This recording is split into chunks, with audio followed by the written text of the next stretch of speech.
Hello friends, मेरे इस YouTube channel संभव क्लासेस में आप सभी का स्वागत है। फ्रेंड्स, हम पढ़ रहे थे भारत में यूरोपीय कंपनियों का आगमन। कल हमने जो पहली कक्षा है उसमें देखा था कि किस तरीके से भारत में यूरोपीय लोग आते हैं, भारत के लिए समुद्री मार्ग की खोज होती है और कौन कौन सी कंपनियां भारत आती है और किस प्रकार से भारत में व्यापार को शुरू करती है, तथा पुर्तगाली साम्राज्य के बारे में हमने कल पढ़ा था। आज हम पढ़ेंगे डच, अंग्रेज और फ्रांसीसियों के बारे में। दोस्तों, अगर ये वीडियो पसंद आए तो इसको लाइक करें, शेयर करें और चैनल को सब्सक्राइब करना ना भूलें। तो फ्रेंड्स, शुरू करते हैं। भारत में यूरोपियों का आगमन। कल हमने देखा था कि भारत में 1498 में जब वास्को डी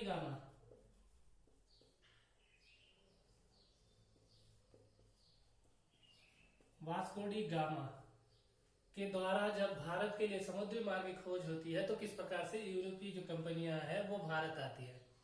अब सबसे पहले हमने कल देखा था पुर्तगाली साम्राज्य का जो विस्तार है वो कैसे होता है। पहले वो व्यापार करने आते हैं, धीरे धीरे क्या कर देते हैं, वो भारतीय क्षेत्र में अपने साम्राज्य का विस्तार करते हैं, यानी कि भारतीय राजनीतिक और प्रशासनिक क्षेत्र में भी वो हस्तक्षेप करना शुरू कर देते हैं।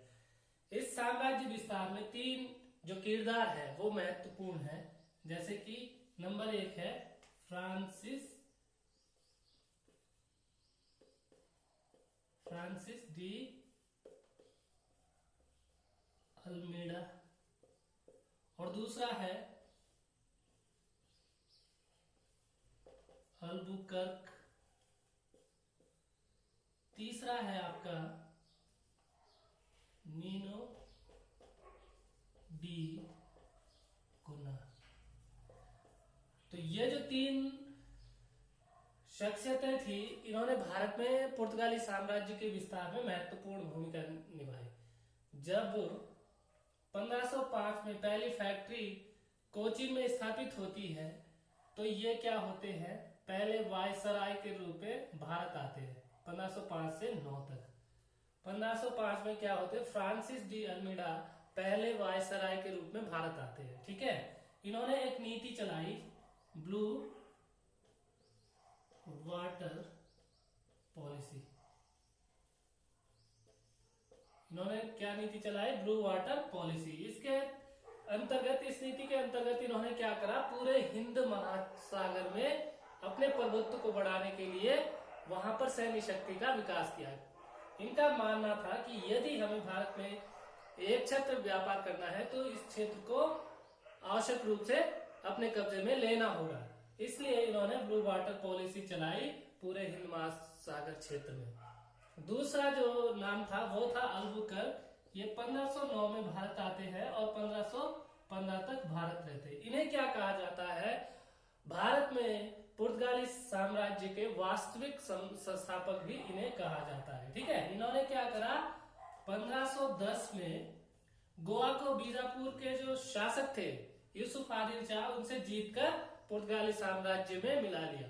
और एक और चीज जो इन्होंने किया वो यह थी, इन्होंने पुर्तगाली पुरुषों को भारतीय महिलाओं से शादी करने के लिए प्रेरित किया। इनका मानना था कि यदि हमें भारतीय क्षेत्र में शासन करना है तो हमें क्या करना पड़ेगा, यहाँ के लोगों से खून का रिश्ता बनाना पड़ेगा, तब जाके हम लंबे समय तक भारत में शासन कर सकते हैं। ठीक है, तो तीसरा जो नाम था वो था नीनो डी गुना।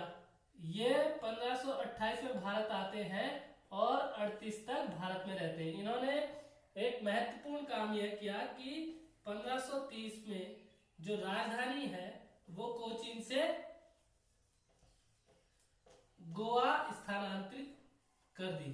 पहले जो इनकी राजधानी थी, मतलब पहले जो इनका मुख्यालय था, व्यापारिक जो मुख्यालय था वो कोचीन था, लेकिन इनके आने के पश्चात ये मुख्यालय बदलकर गोवा आ गया। मतलब अब जो इनका व्यापारिक केंद्र बना वो गोवा है। तो इस तरीके से ये क्या करते हैं, पूरे भारतीय क्षेत्र में व्यापार करने आते थे, लेकिन उसके पश्चात उन्होंने पूरे भारतीय क्षेत्र को अपने साम्राज्य विस्तार में ले लिया। तो आज हम पढ़ते हैं सबसे पहले डच।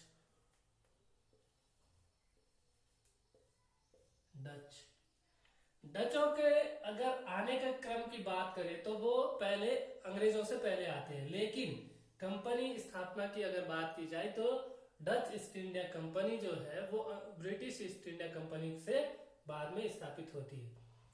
सबसे पहले क्या होता है, 1595-96 में कार्नेलियस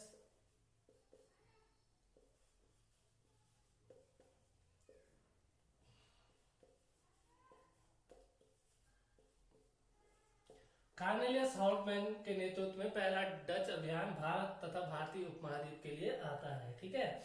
और 1602 में क्या होता है, पहली डच कंपनी की स्थापना होती है।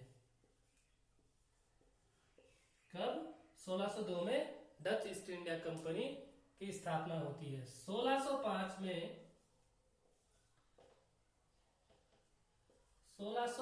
में क्या होता है, पहली जो फैक्ट्री है वो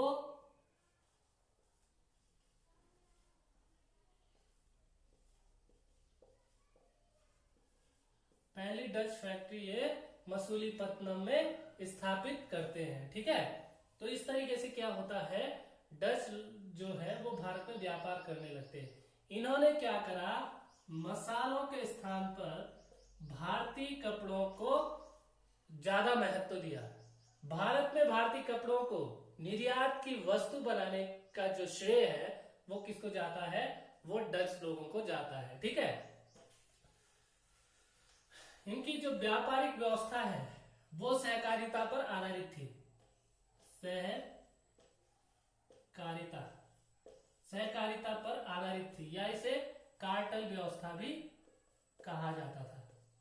डच व्यवस्था किस पर आधारित थी, सहकारिता या कार्टेल व्यवस्था पर आधारित थी।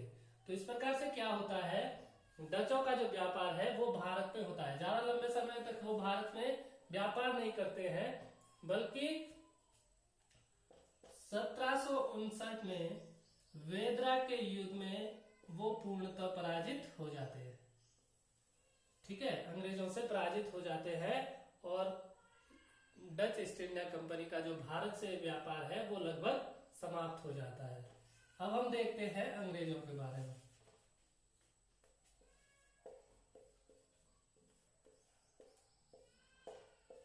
जैसा कि हमें पता है कि डच जो ईस्ट इंडिया कंपनी है वो इंग्लैंड ईस्ट इंडिया कंपनी या ब्रिटिश ईस्ट इंडिया कंपनी से बाद में स्थापित होती है, जबकि आते डच पहले है भारत, अंग्रेज बाद में आते हैं। 1599 में क्या होता है, लंदन के कुछ व्यापारी एक कंपनी की स्थापना करते हैं। उस समय यहाँ की जो शासिका थी या जो महारानी थी वो थी एलिजाबेथ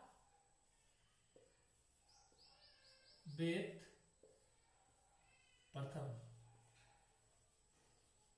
ठीक है। एलिजाबेथ प्रथम उस समय यहाँ की महारानी थी। 31 दिसंबर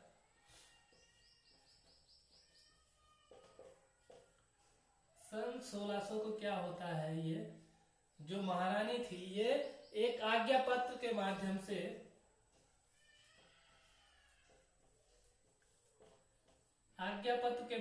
से ईस्ट इंडिया कंपनी को 15 वर्षों के लिए भारत तथा पूर्वी देशों के लिए व्यापारिक एकाधिकार प्रदान करती है, ठीक है। कंपनी की स्थापना की बात करें हम तो 1599 में होती है और 31 दिसंबर 1600 को क्या होता है, वहां की जो महारानी है एलिजाबेथ प्रथम वो क्या करती है, 15 वर्षों के लिए एक आज्ञा पत्र के माध्यम से ईस्ट इंडिया कंपनी को भारत में व्यापारिक एकाधिकार प्रदान करती है, ठीक है। 1600 में जब कंपनी की स्थापना होती है, 1599 में जब कंपनी की स्थापना होती है, अगर हम भारत की उस समय की बात करें तो यहाँ पर उस समय जो शासक था, मुगल शासनकाल चल रहा था और अकबर यहाँ का बादशाह था। भारत में अकबर यहाँ का बादशाह था। 1603 में क्या होता है, महारानी एलिजाबेथ की मृत्यु हो जाती है। महारानी एलिजाबेथ की मृत्यु हो जाती है और जेम्स प्रथम यहाँ का सम्राट बनता है। ठीक है, तो यह क्या करता है, 1609 में एक चार्टर के माध्यम से कंपनी को और अधिक अधिकार प्रदान करता है। ठीक है, 1609 में चार्टर के माध्यम से कंपनी को क्या करता है, और अधिक अधिकार प्रदान करता है। जब जेम्स प्रथम जब वहां का शासक बनता है तो वो क्या करता है, 1608 में कैप्टन हॉकिंस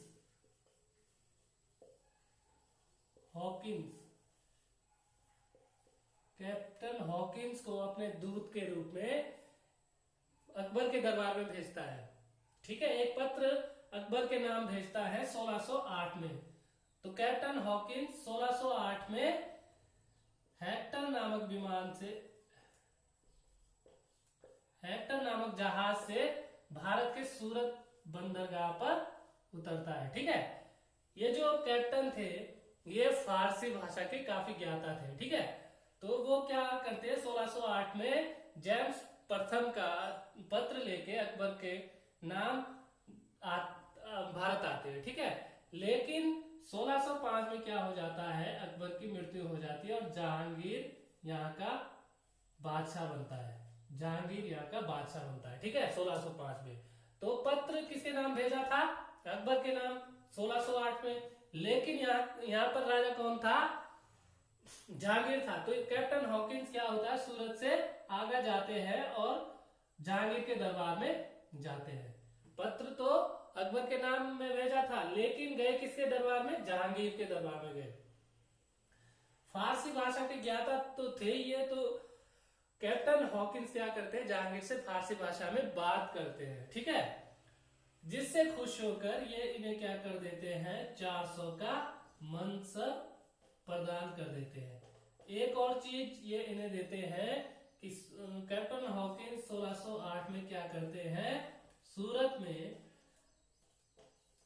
जहांगीर से फैक्ट्री बनाने की अनुमति भी ले लेते हैं। ठीक है, शुरू में जहांगीर क्या करते हैं, इनको फैक्ट्री बनाने की अनुमति प्रदान कर देते हैं, लेकिन सूरत के जो व्यापारी है और पुर्तगालियों के विरोध के कारण ये इस अनुमति को वापस ले लेते हैं। ठीक है, फिर क्या होता है, अब व्यापार करने के लिए इनके पास एक फैक्ट्री का होना बहुत जरूरी था, इसलिए 1611 में मसूलीपट्टनम में ये फैक्ट्री का निर्माण कर देते हैं। ठीक है, और 1612 में एक घटना घटित होती है,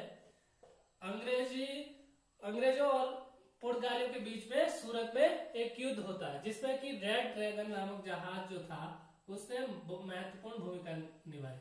रेड ड्रैगन, जिसमें क्या होता है, अंग्रेज पुर्तगालियों को हरा देते हैं। तो इससे प्रभावित होकर क्या होता है, फिर से जहांगीर ने 1612 में फिर क्या कर देते हैं, सूरत में फैक्ट्री स्थापित करने की अनुमति प्रदान कर देते हैं, जो 1613 में फिर पूरी हो जाती है। ठीक है, अब 1615 में एक व्यक्ति और जहांगीर के दरबार में आते हैं, सर टॉमस रो।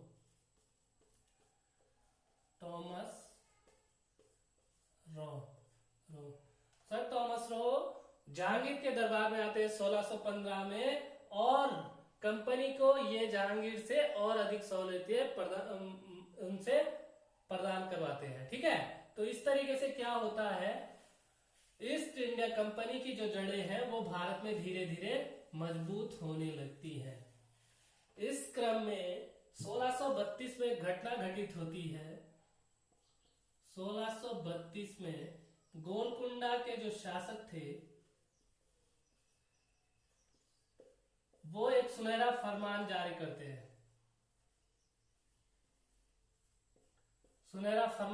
करते हैं। जिसके अंतर्गत 500 पैगोडा वार्षिक कर पर वो क्या कर देते हैं, गोलकुंडा के जो बंदरगाह है वहां पर अबाध रूप से इन्हें व्यापार करने का मौका देते हैं। ठीक है, 1632 में फरमान जारी करते हैं, जिसे सुनहरा फरमान कहा गया। इस क्रम में ये जो चीजें होती है कंपनी, ये धीरे धीरे भारत में व्यापार करने की जो उसकी इच्छा थी उसको और अधिक प्रबल बनाती है। इसी क्रम में जो फरमान है, एक और फरमान है, वो था 1717 में फर्रुखसियर जो उस समय मुगल बादशाह थे, वो उनकी तबीयत कुछ खराब होती है तो अंग्रेज जो ईस्ट इंडिया कंपनी के एक डॉक्टर थे वो उनका क्या करते, इलाज करते, जिससे खुश होकर वो एक फरमान जारी करते, एक आदेश जारी करते हैं जिसमें वो अंग्रेजों को 3 चीजें प्रदान करते हैं। एक तो 3000 रुपए वार्षिक कर के रूप में बंगाल में व्यापार करने की छूट देते हैं। दूसरा 10,000 वार्षिक कर पर सूरत में उसे छूट प्रदान करते ईस्ट इंडिया कंपनी का। तीसरा, जो अंग्रेजों ने जो सिक्के डाले थे, सिक्के जो पहले सिर्फ मुंबई में चलते थे, लेकिन अब उसे पूरे भारत में लागू करने की अनुमति प्रदान करते हैं। ठीक है, तो ये 3 चीजें 1717 जो फर्रुखसियर द्वारा जो फरमान जारी किया जाता है वो कंपनी को प्रदान करते हैं। ठीक है, तो 1732 में क्या होता है, गोलकुंडा के शासक सुनहरा फरमान जारी करते हैं जिससे कि गोलकुंडा के जो बंदरगाह है उस पर कंपनी को व्यापार करने की अनुमति प्रदान की जाती है। अब 1639 में चंद्रगिरी के जो शासक थे उनसे फ्रांसिस ड्रेक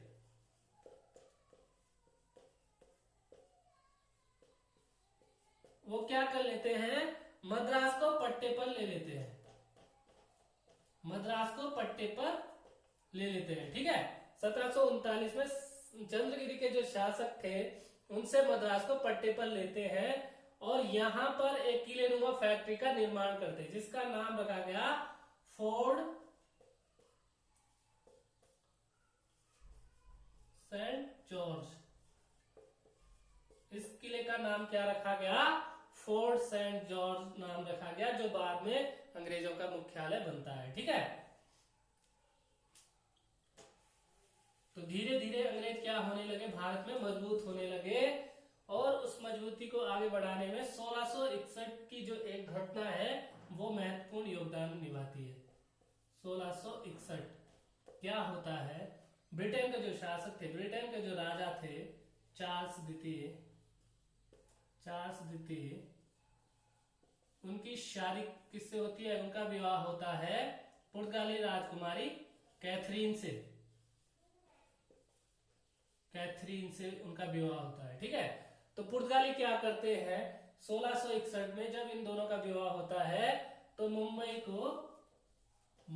को क्या करते हैं, वो दहेज के रूप में अंग्रेजों को दे देते हैं, जिससे कि 1668 में जो ब्रिटेन के जो सम्राट थे वो क्या कर देते हैं, 10 पौंड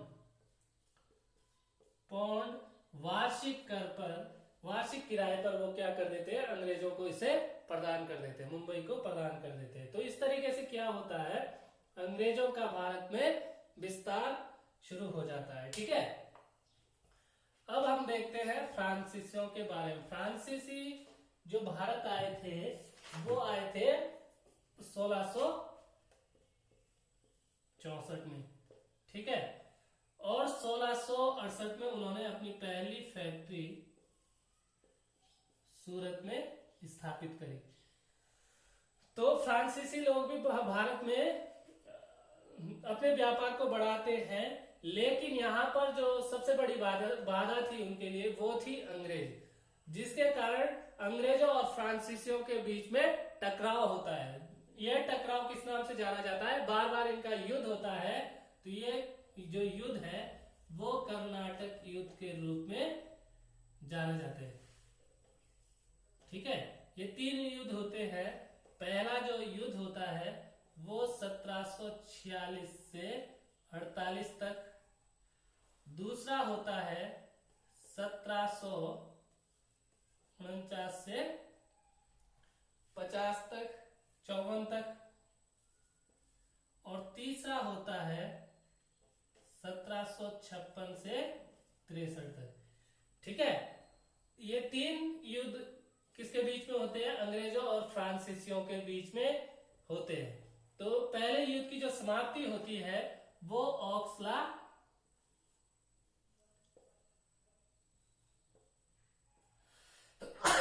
शापेल ऑक्सला शापेल में एक संधि होती है जिसके माध्यम से प्रथम कर्नाटक युद्ध की समाप्ति होती है। दूसरा जो कर्नाटक युद्ध है उसकी समाप्ति पांडिचेरी की संधि से होती है। ठीक है, ये पूछा जाता है कि प्रथम कर्नाटक युद्ध की समाप्ति कौन सी संधि के द्वारा होती है। ठीक है, तीसरा है आपका पेरिस में एक संधि होती है जिसके माध्यम से तीसरे कर्नाटक के युद्ध की समाप्ति होती है। लेकिन इससे पहले एक युद्ध लड़ा जाता है जिससे कि फ्रांसीसी जो सत्ता है वो भारत में लगभग क्षीण हो चुकी होती है। 1760 में वो युद्ध लड़ा जाता है वांडीवाश नामक स्थान पर। वांडीवाश के युद्ध में फ्रांसीसी जो है वो अंग्रेजों से बुरी तरीके से पराजित होते हैं और अंग्रेजी जो साम्राज्य है वो भारत में और मजबूत होता है। ठीक है, अब उनके मुकाबले कोई भी जो यूरोपीय शक्ति है वो भारत में नहीं टिक पाती है और धीरे धीरे अंग्रेज जो है वो भारत में शासन करना निर्बाध रूप से शासन करना शुरू कर देते हैं। ठीक है, तो ये था यूरोपीय कंपनियों का भारत में आगमन। अब हम आगे पढ़ते हैं अंग्रेजों के ईस्ट इंडिया कंपनी के बारे में कल अगली क्लास में।